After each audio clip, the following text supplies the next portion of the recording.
Hello, everybody. That's all right. All right. I'm not exactly going to talk about public housing. It's one of the things I do, but it's only part of what I do, which is much more about housing crises. And I don't think anyone will object if I talk about housing crises today, as that's what we're here for. Just to add a little more to what Johnny already said, I finished in CSIRO about 1993. We set up AHURI, the Australian Housing and Urban Research Institute. I was head of housing there and deputy for a while. I then got a job in the United Nations, UN Habitat, looking at housing around the world essentially and how it worked and when it didn't work. And for about 15 years, I did that, going to various countries, helping them to collect data, helping them to work out if their system was working or not and what they needed. It's kind of strange coming back to my own country and seeing exactly how bad it is compared with everybody else. But anyway, let's get on with it. There's kind of two different philosophies for housing intervention. There's the one that housing is just a commodity. We're going to provide assistance for those who can't afford it, and the market will look after the rest. Lovely theory, doesn't work. The other version is the World Bank works with, and so do I. Every part affects the rest.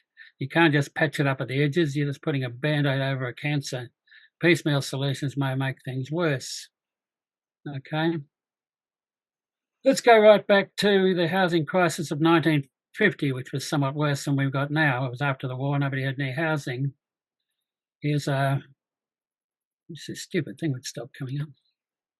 Here's Homes for Heroes and Homebush in 1950.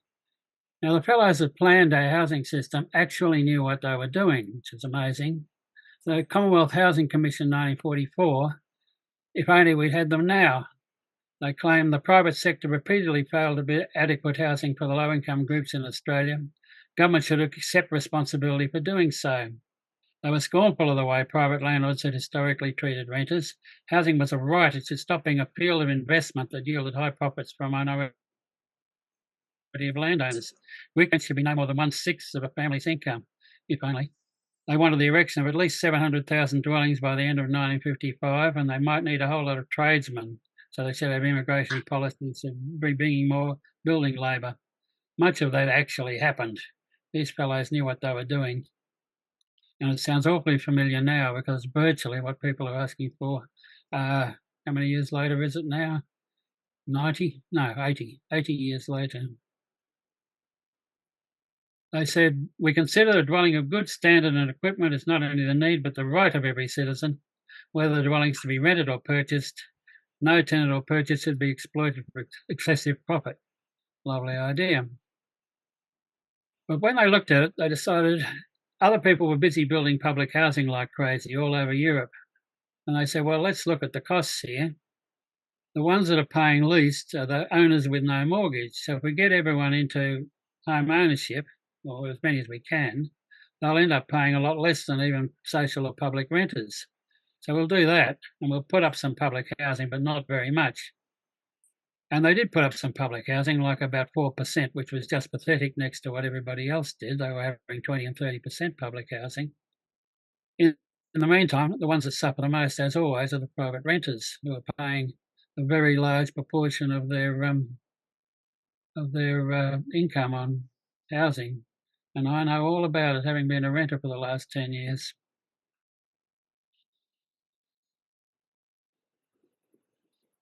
So the market didn't exactly do a great job, as everyone had hoped.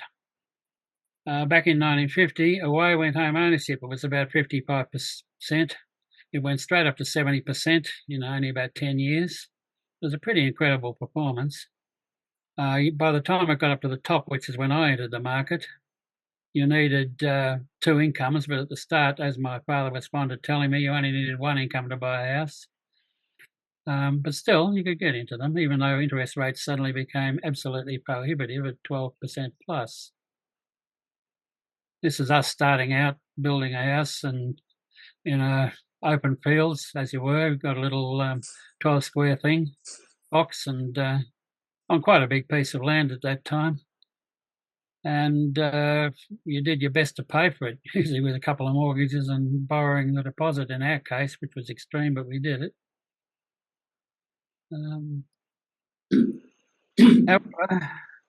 As late as 1996, the market was looking more or less okay, but by 2004 it was looking very bad, and that's when I got nervous about it. The policy mistakes that were made along the way, quite a bit. We started up with the Henderson Commission in 1977, which said, okay, we don't want people with regular incomes in public housing. We don't have enough of it. We're going to get rid of them all and put only very poor people in there. Lovely idea, except the very poor people couldn't afford to pay for the public housing, not even the basic costs of public housing, like repairs and administration. Even today, public housing makes about a 50% loss, and that's why nobody wants it, because who wants to take on an albatross around their neck that's going to make a 50% loss?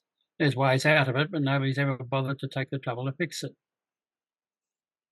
This thing will stop.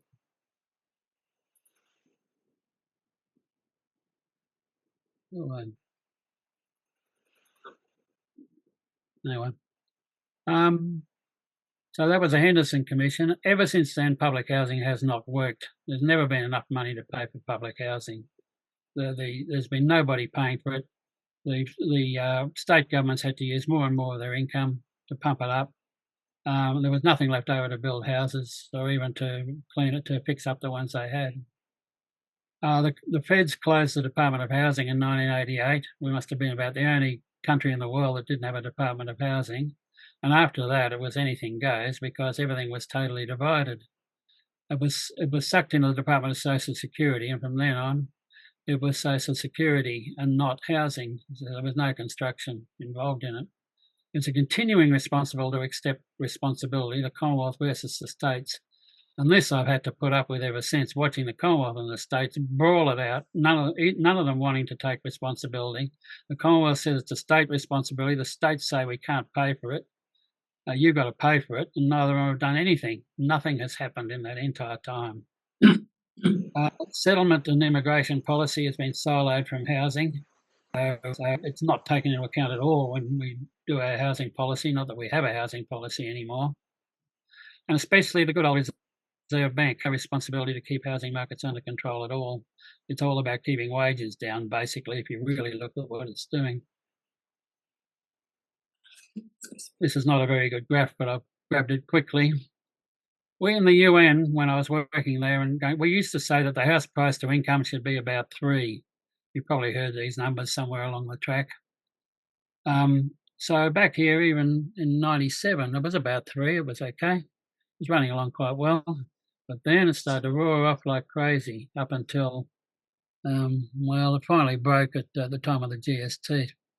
But it was shored up yet again and didn't really go down much. And away it went roaring when the Reserve Bank decided to rescue things by putting interest rates down to almost 0. Very low interest rates, very high immigration. We've got money laundering going on from overseas. The population was living longer and staying in its houses longer. And there were very easy arrangement for landlord capital gains, which is something that everybody hits on immediately, but all these other things are just about as bad. In the case of home ownership, well, the price, it's continued to go up and up, this price to income ratio. Time to save for a house deposit, now running at about 10 years for the average person. It's all pretty grim, I've met so many young people who say we can't possibly, we think we're going to get to save a deposit and then we can't. A deposit is a lot of money now. You've got to save 10%, 20%, for instance, of a $900,000 house. That's $180,000 you've got to come up with. Where are you going to get that apart from the bank of mum and dad? And they're going to be struggling too. So we're hitting a situation where home ownership is dropping fast. 1 in 5 Australians are renting in retirement. 30% expect they'll still be paying down their mortgage after working. The portion of 30 to 34-year-olds that own their homes has fallen from 65 to just 50%. I think we're heading towards the good old pre-war system where 50% of people were homeowners, and yet we've done absolutely nothing to work on what that's going to mean for the country. Affordable housing. Let's talk about public housing a bit. In 1977, as waiting lists lengthened, public housing was reserved only for the very poor. Unfortunately, their income was not enough to pay when the admin and repairs, as I said already. It was losing money. State governments didn't want it. Also, because the percentage was so low, like about 4%, compared with, say, 20 or 25% elsewhere, almost all new towns needed support services. They were people that were severely disadvantaged, say mental illness, they were prisoners, they were people that had all sorts of problems. Only community housing has been able to supply that, and they've taken on much of the brunt of that, even though they're not very big yet. Community housing also gets rent assistance, which has lent them balanced budgets. That's been one of the big bugbears. Public housing does not get rent assistance. So it actually saves money for the Commonwealth to put people in public housing because they don't have to pay rent assistance to them, which is a lot of money. Public housing sat within DSS. The community sector was interested, and by that I mean the people who were responsible for putting people in public housing were interested mostly in services, not houses. I've had to work with these people, and only a small minority are actually interested in housing. Construction can't keep pace with the immigration. Why would you bring so many people in if you haven't got the houses from? Building activity has just been sliding, and it's gotten even worse after COVID. There's very little, the amount of starts is puny compared with what we need. Public housing has been sliding as a percentage. We had a little rise in community housing, but even so, we're now below 4%, still going down. Because the population is going up and the public housing is not going up. We've got a chronic, not just in public housing, but across rental housing, we've got a chronic shortage, especially at the bottom end. Builders don't want to build lower-end houses, even though that's where the shortage is. Profits are too low and single landlords aren't interested. Our rental vacancy rates in Australia are like 1 to 3%. In the USA, they have something like 9 to 11% vacancy rates. That means there's a lot of housing sitting there waiting for people to occupy them, and landlords are prepared to cut deals to put poor people in. Everyone thinks the USA's housing is terrible. Compared with Australia, it's terrific at the moment. Okay, let's see what's going wrong at the present. After 2010, the Reserve Bank drove interest rates down to zero. House prices went through the roof and so did debt. Increasingly higher income housing were pushed into rental. They couldn't get into home ownership anymore. They were taking up a big slab of the rental housing. They were pushing out the people from there. In terms of housing affordability ratings, well, we can forget about Hong Kong, but after that, we're the worst. Nearly 10 times. It's a ratio of median house prices to median income. We're up near 10. It's supposed to be 3, remember? Quite a few countries are still not bad. Even the US is running at 5. It's still not great, but it's certainly a lot better than Australia, where housing is twice as expensive as the US. And this is a country that's we have more arable land per person than any other country in the world. We've got great open plains out there, and for some reason we packed them all into tiny little areas. Anyway, let's go to Newcastle. I've gone and scrubbed up a little bit of data for that. That's what we're talking about. Median house price of units in Newcastle is now 917,000. Wow, that's the way the trend's been going. Median house rental is about 650, unit about 600. It's a very high percentage of the income of lower income people. It wasn't just affordability. We had a problem with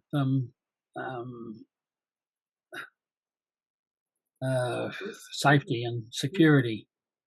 It's one of the big things we've had to deal with internationally, that people in slums get pushed out of their homes. In Australia, they get pushed out of their homes without anyone even talking about it. Lots of them.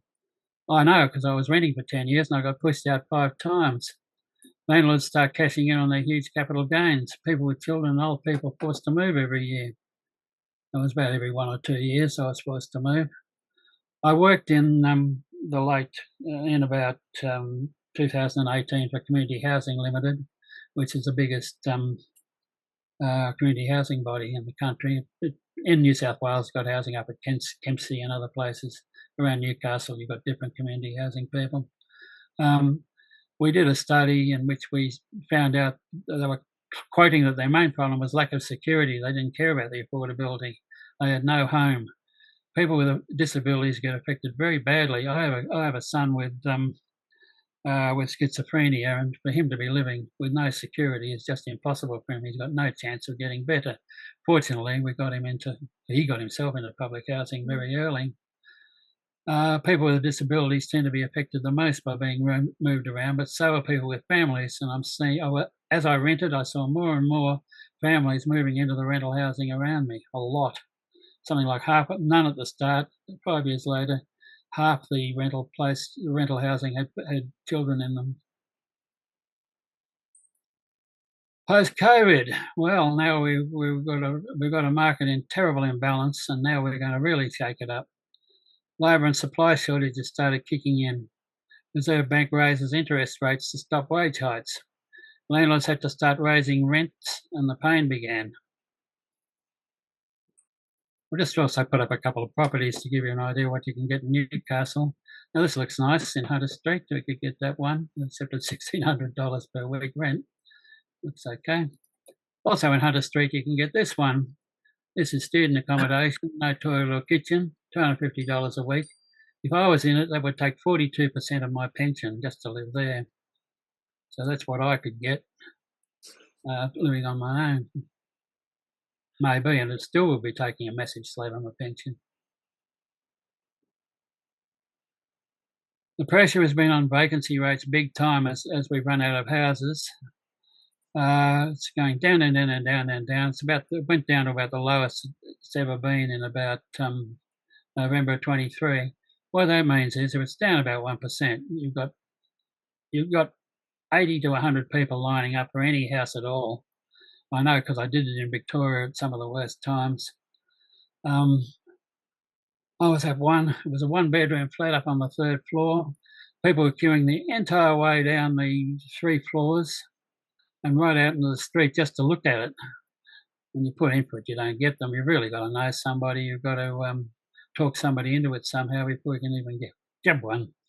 I was always able to get one, but it took a lot of work. And it takes up months of your time every time you're throwing out because the landlords want to get their money. Anyway. Anglicare survey in Newcastle. Might as well talk a bit about homelessness in Newcastle, or unaffordability in Newcastle.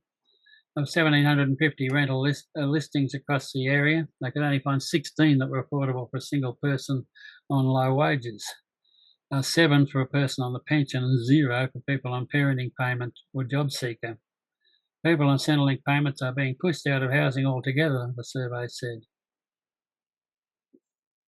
Fixing it. What are they doing to fix it? Yes, they're trying to do something at last, but mostly because the renters are really squealing at last.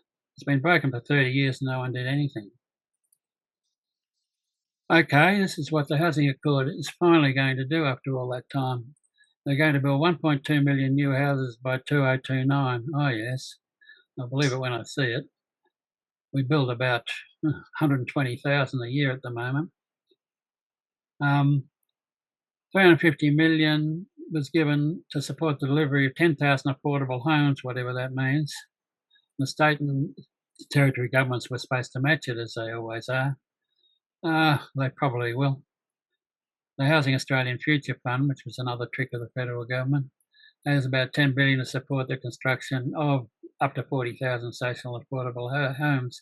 That'll help a bit, but it doesn't go anywhere near meeting what's really required. They just made a number of new commitments in the last budget, another $1 billion to spend on help state and territory governments build enabling infrastructure for new housing. Well, that's something nice. Not only don't we have the houses, we don't have any infrastructure for the houses. And yet we're going to bring in thousands and thousands of the biggest number of immigrants anyone's ever heard of. I have nothing whatsoever against immigrants. It's made our country great, but they've got to have somewhere to live and they've got to have some infrastructure. A couple of billion to increase the maximum rates of Commonwealth rents assistance. Commonwealth Rent Assistance is something close to my heart because I helped to set it up back in 1988. So that does help in the public sector in the private sector to alleviate rent assistance. It doesn't help in public housing because I don't get it. Free TAFE places in construction, a couple of billion in concessional loans to community housing providers and other charities for new social and affordable homes. That'll help. As I said, I worked in community housing for a couple of years there, and I'm always happy to see them able to push ahead. They've been able to get very little extra housing in this country for a very, very long time now. Something that's got some hope: allow foreign investors to buy into build-to-rent developments with a lower foreign investment fee. I think build-to-rent could actually, it's working quite well in the United States. Whether it'll work here is yet to be seen, but it's something to do. Basically, you build the houses and it's intended to be rented and you don't boot people out. They have long leases. That's the solution. And they're usually biggish setups, and it's all private sector. But it seems to work. The USA's got away with all sorts of stuff you wouldn't think it'd work. Could well work here. 423 million in funding to the National Agreement on Social Housing and Homelessness never goes amiss. There are many people who need services, who need assistance to get rapidly away from situations which are completely unacceptable to them and everybody else. And that's it. I've done it pretty quickly to give a rather gloomy examination of what's been going on. And I'm sure that we can discuss it more. Okay. Great. Thank you very much. Excellent. Okay, so thank you for that massive overview and that homework. And we really appreciate that you were up for most of the night doing it, Joe. So thank you very much for your commitment to it.